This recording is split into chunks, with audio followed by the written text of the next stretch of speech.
हिंदी व्याकरण व अन्य विषयों के एवं स्कूल की गतिविधियों को देखने के लिए सीखो स्कूल एक्टिविटी सीरीज चैनल को सब्सक्राइब करें एवं वीडियो अच्छे लगे तो लाइक शेयर भी अवश्य करें।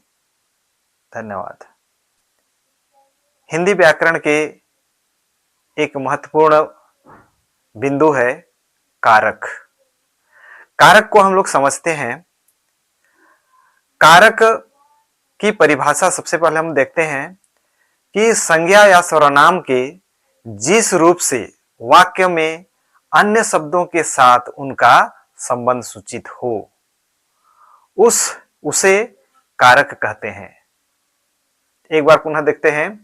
संज्ञा या सर्वनाम के जिस रूप से वाक्य में अन्य शब्दों के साथ उनका संबंध सूचित हो उसे कारक कहते हैं।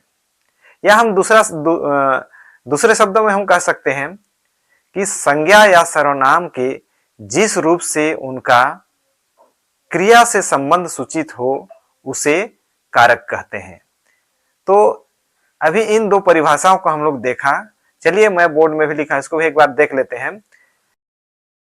कारक संज्ञा या सर्वनाम के जिस रूप से वाक्य में अन्य शब्दों के साथ उनका जिनका संज्ञा या सर्वनाम का संबंध सूचित होता है उसे किसे उस रूप को कारक कहते हैं।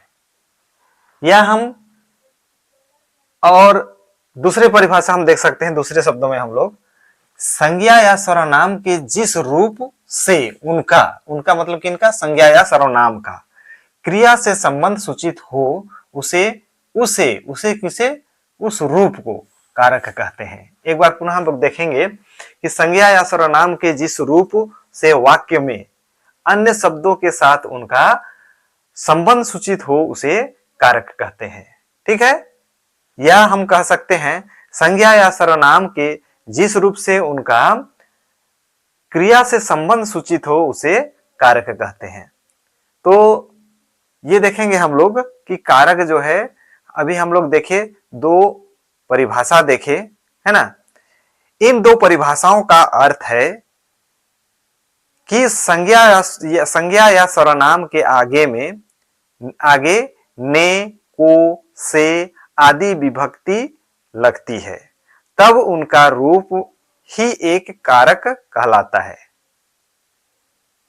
ठीक है। एक बार फिर से इन दो परिभाषाओं का अर्थ हम लोग अभी ने देखा। इसमें संज्ञा या सर्वनाम के आगे ने, को, से आदि विभक्ति लगती है तब उनका रूप बदल जाता है, उसी को हम कहते हैं कारक कहते हैं। तभी वे वाक्य के अन्य शब्दों से संबंध रखने योग्य पद होते हैं और पद की अवस्था में ही वे वाक्य के दूसरे शब्दों से या क्रिया से कोई लगाव रख पाते हैं। ने, से, को आदि विभिन्न विभक्तियां विभिन्न कारकों की हैं।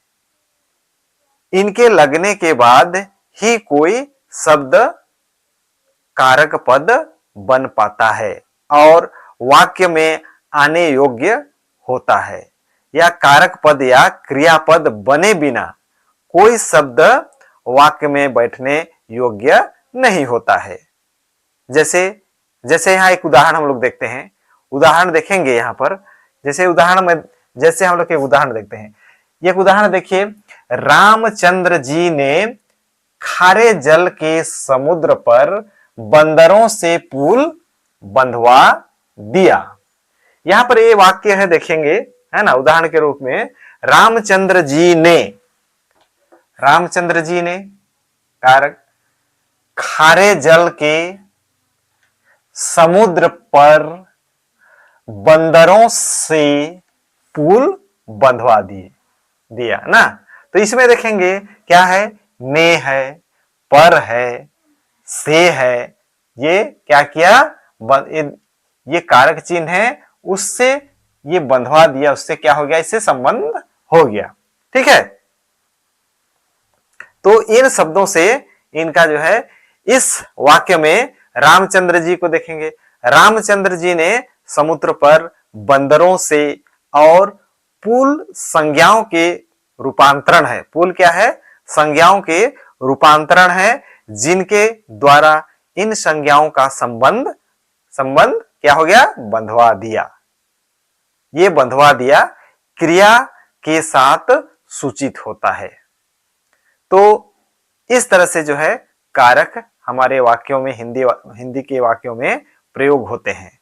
चलिए अब देखते हैं कारक के भेद। हिंदी में कारक हैं और कारकों के बोध के लिए कारकों के बोध के लिए संज्ञा या सर्वनाम के आगे जो प्रत्यय चिन्ह, हम कह सकते हैं उसको प्रत्यय चिन्ह लगाए जाते हैं, उन्हें व्याकरण में विभक्तियां कहते हैं।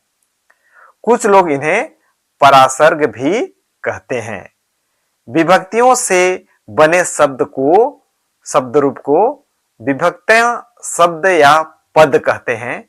इन्हीं कारकों का विभक्तियों के चिन्ह इस प्रकार हैं। जैसे यहाँ पर हम देखेंगे, कारक के भेद में ना, कारक के भेद में देखते हैं, हिंदी में 8 कारक हैं और कारकों के बोध, ठीक है, कारकों के बोध के लिए संज्ञा या सर्वनाम के आगे जो प्रत्यय चिन्ह लगता है, जैसे प्रत्यय चिन्ह, जैसे यहाँ संज्ञा के आगे यहाँ पर प्रत्यय मानेंगे हम लोग, इसको चिन्ह लगा है ना, तो लगाए जाते हैं, उन्हें व्याकरण में क्या कहते हैं? विभक्तियां, या उसी को कुछ लोग परासर्ग भी कहते हैं।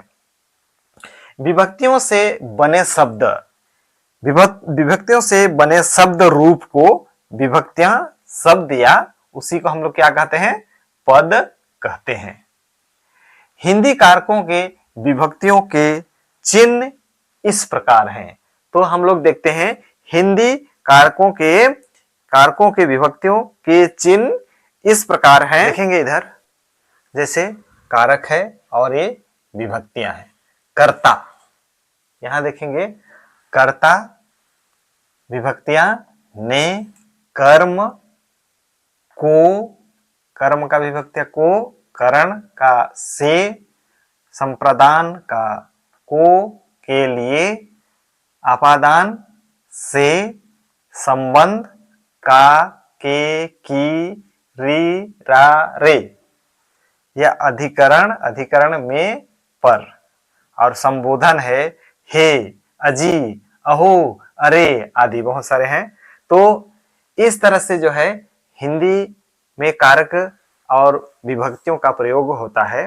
तो हिंदी में जो है ये कारक के 8 भेद हैं, और इन 8 भेद हैं, कौन कौन से हैं?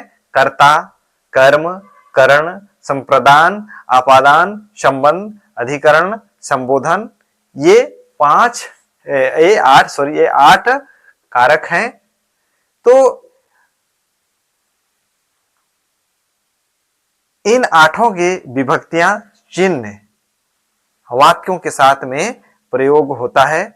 जैसे यहाँ उदाहरण के लिए मैं आप लोग को बताना चाहूंगा कि यहाँ पर एक उदाहरण दिया, देखेंगे यहाँ पर, ये हिंदी में कारक के 8 भेद हैं। पहला है, देखिए, कर्ता, कर्म, करण, संप्रदान, अपादान, संबंध, अधिकरण और संबोधन। इन 8 के विभक्तियां चिन्ह वाक्य के साथ प्रयोग होता है। जैसे यहाँ पर उदाहरण के लिए देखेंगे, राम ने रोटी खाई, यहाँ पर देखेंगे कर्ता, राम ने रोटी खाई, राम क्या है? कर्ता। उसके बाद देखिए यहाँ पर क्या हो गया है? ने विभक्ति चिन्ह लगा है, ठीक है। उसी प्रकार से दूसरा देखेंगे, पिता ने पुत्र को डांटा, यहाँ पर देखेंगे ये कर्म ना, डांटा कर्म, यहाँ पर को, ठीक है। तीसरा में देखेंगे, वह चाकू से मारा, ये देखिए करण, चाकू से मारा, ठीक है। यहां देखेंगे, उसने लड़के को मिठाई दी, उसने लड़के को मिठाई दी। तो ये देखिए यहां पर संप्रदान। उसके बाद में हम देखेंगे हिमालय से गंगा निकलती है। यहां देखिए से क्या है, ये अपादान है, ठीक है। यह राम की किताब है। ये देखिए राम की, किसकी है, राम की। संबंध, ये जो है संबंध कारक है, राम की, का के ना, का की के, अरे री अरी।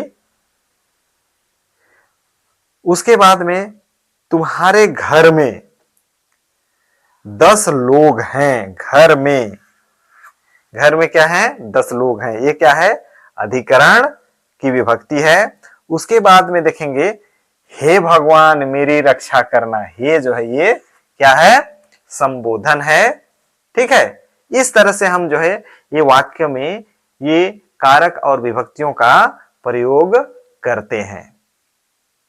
तो आप लोग को समझ में आया होगा। अगर